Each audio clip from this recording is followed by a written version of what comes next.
Okay. Hello, everyone, and thank you. Thank you, everyone, for tuning in. My name is Fallon Lee O'Brien, and I'm the host of Fallon's Daily Toast. And joining me is human rights activist and Harvard University student, Chala Alemo. Thank you for being on the show. Thank you for having me again. Yeah. So Chala was on a few weeks ago to talk about the genocide happening to the Oromo people in Ethiopia by the Tigray government. And so we're going to we're going to further this. Thank you again so much for being on the show. And I just kind of want to start immediately on what's going on in the Middle East and Saudi Arabia with the Oromo refugees.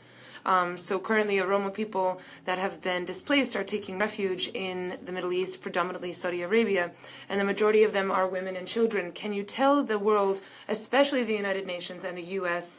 Government, what's happening to the Oromo refugees right now in Saudi Arabia? Yeah, first of all, to introduce myself, as you just mentioned, yes. My name is Chala Alemo. They already know this. I am originally from Oromia, the country currently known as Ethiopia. Mm-hmm. And for the issue that is happening in Saudi Arabia, specifically against the Oromo people, these people escaping from the genocide that is taking place in the country. When they run out of the genocide in Saudi Arabia, it's mostly controlled by the Tigray government. They are forcing the people to get deported back to Ethiopia, the country where genocide is taking place. These people, when they arrived into the airport, the first thing they do is they are confiscated their money, their cell phone, their baggage, everything is confiscated. They end up getting killed, thrown into prison. These are mostly women and children. What is the world doing? What is the United Nations is doing is what I don't understand. These people are not only refugees, but they are sold by the traders to work in somebody's house. So they are paid a small amount of money to take care of their leftover people in the country. And they are forced eviction by getting back into the country. What is the world doing? Mostly these are mostly women and children.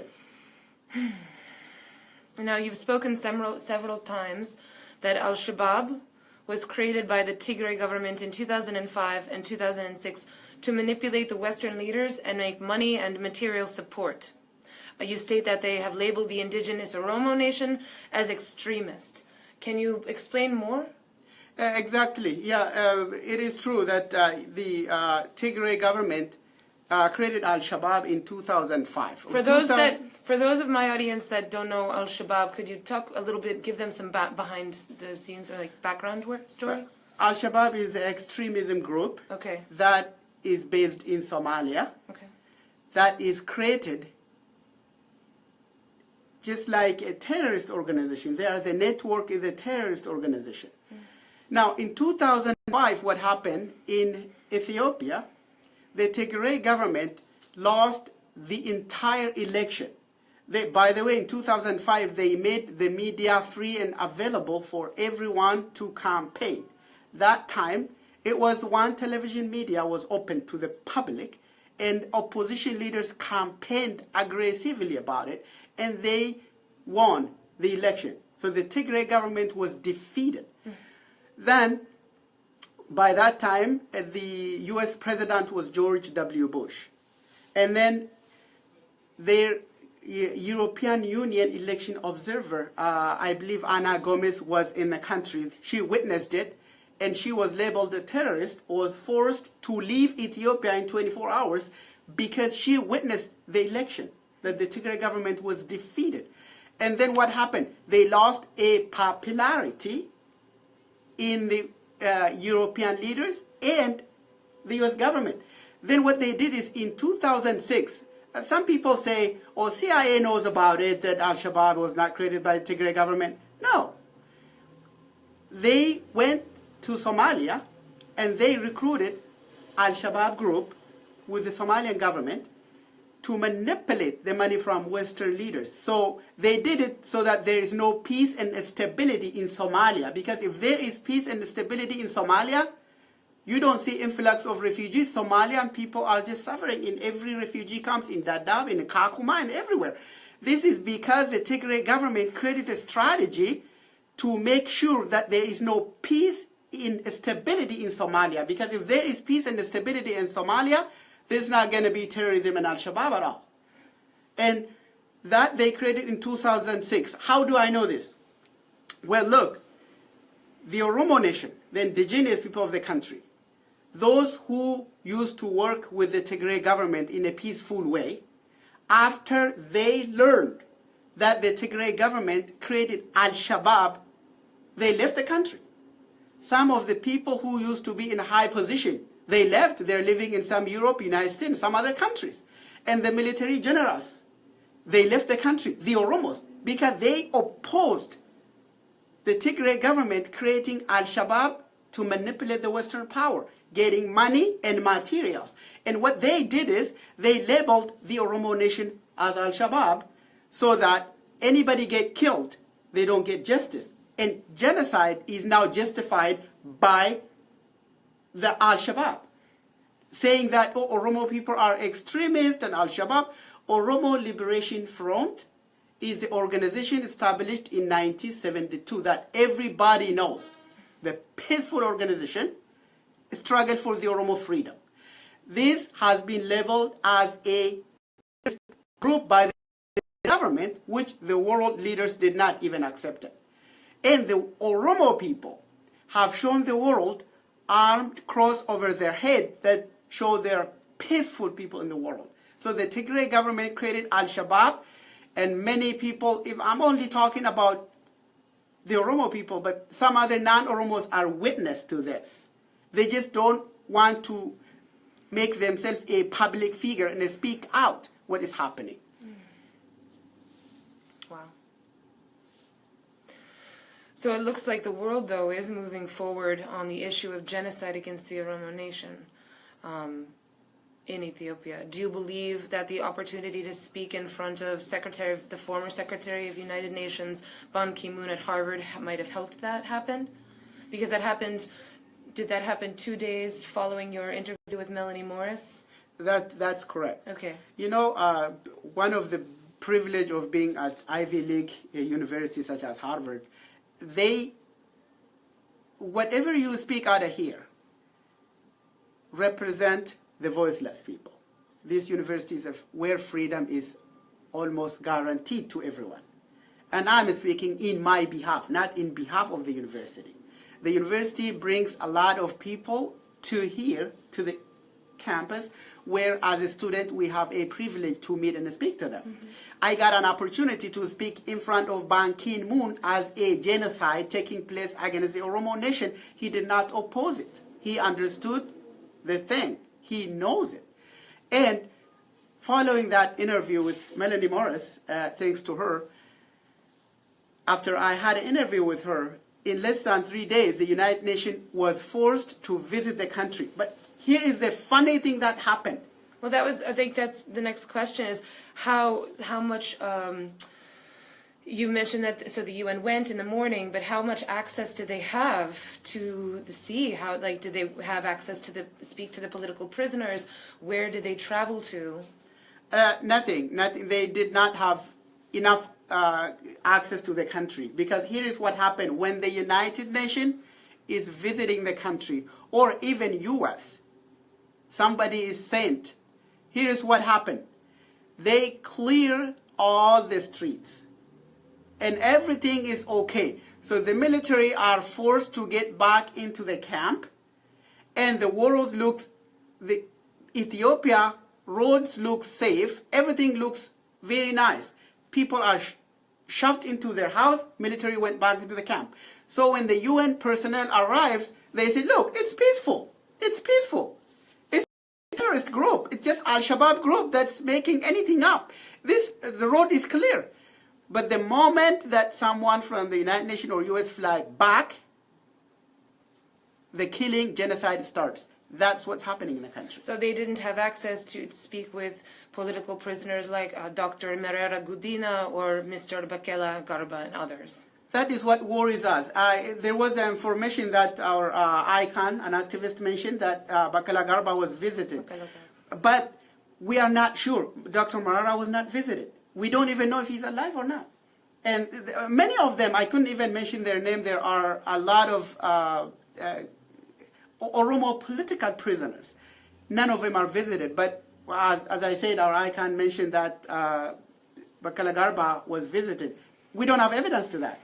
And the genocide, even the United Nations is not allowed to go into the country freely and investigate what's happening. This regime is refusing to allow them into the country. The fact, as you mentioned last time, there is something they're hiding. So the UN, is there any way of the United Nations going in and working this out peacefully with the Tigray government? This is my opinion. I doubt, because the Tigray government has committed genocide and they're committing genocide. That is why they don't want to allow people to have access into the country. If the United Nations get into the country and talk to the people, the number of figures they put at 600 something killed, that's what they said, the Tigray government. We have millions of people killed. But the United Nations will have this access if they go into the country, and that's why they are preventing them from getting into the country. So why aren't the world leaders calling this a genocide? This is a very good question. You know, that's a lot of people say about this. The reason they don't want to call it genocide is, look, there is what we call Geneva Convention of 1948. So many countries have signed to end the genocide that takes place anywhere. That is the Geneva Convention of 1948. Now, who is the key to this? United States. My government, your government is the key to this. But why don't they call it genocide? That's a good question. Because if they call it genocide, they have to assign the money. It's taxpayers' money. It's my money, it's your money. And they have to send a military to that country. To do that, what is the benefit that they can get out of that country to send military and to assign taxpayers' money to that? I don't think President Trump is ready to do that. And the former President Obama didn't do this. He, in fact, called them a democratically elected government. I don't know what kind of democracy it is. That was in 2015 while the genocide was taking place. But I just think he was manipulated. So currently, Florida Senator Mark Rubio is one of 14 senators that are speaking out about what's happening to the Oromo people. Rubio is a chairman of the U.S. Foreign Relations Committee, and he was recently quoted as saying, quote, "I will continue to work with my colleagues in the Senate to urge the Ethiopian government to respect the rules of law and prioritize human rights and political reforms," end quote.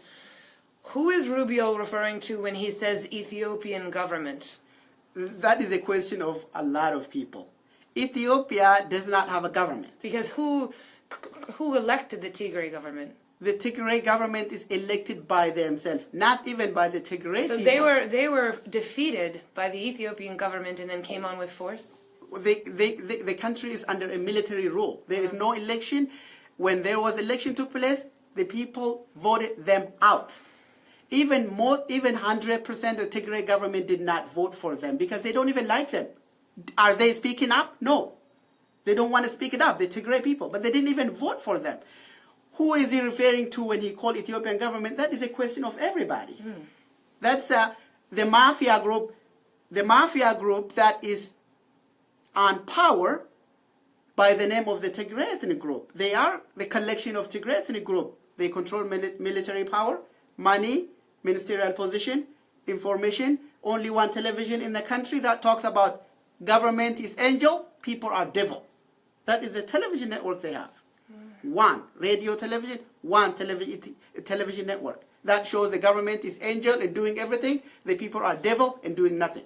So these U.S. senators like Rubio, so they are saying that I'm just confused because they're urging the Ethiopian government to respect rules of law, but there isn't an Ethiopian government, so really they should be communicating with the Tigray government. But weren't they the same senators that called the Tigray government mafia and corrupt?